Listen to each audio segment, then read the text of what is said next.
Cric-crac, le poème est hors du sac. L'enfant et l'étoile. L'enfant était assis. Sous un arbre, l'enfant était assis. Sous un arbre sans feuilles, l'enfant était assis.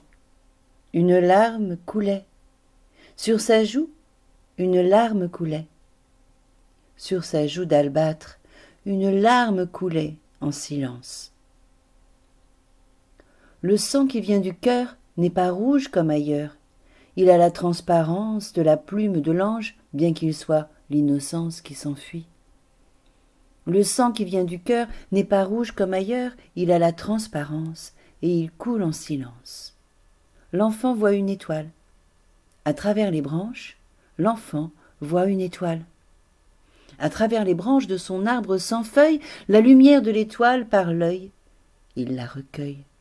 Et la larme remonte, le long de la joue ronde, fait le chemin inverse, oublie la politesse. Et c'est son cœur qui la reçoit en plein. Et en passant par l'œil, c'est le cœur qu'elle atteint. « Je la veux, dit l'enfant.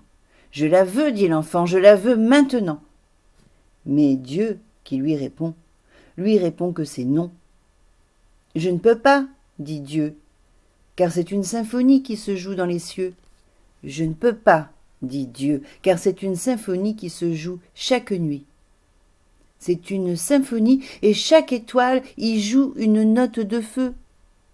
Voilà ce que dit Dieu.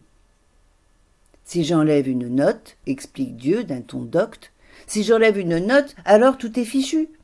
Et tout va dissonner, et puis tout va aller de travers dans le monde. La terre ne sera plus ronde, en moi on ne croira plus. Et petit à petit, je n'existerai plus. « Oh !» dit l'enfant. « Si j'écoute et j'entends ce que tu penses et crois, plein d'enfants avant moi ont volé des étoiles. Alors, donne-la-moi, emballée dans un voile, et je te la rendrai. Et puis, si je la casse, je la recollerai avec l'eau de mes larmes. » Cric-crac.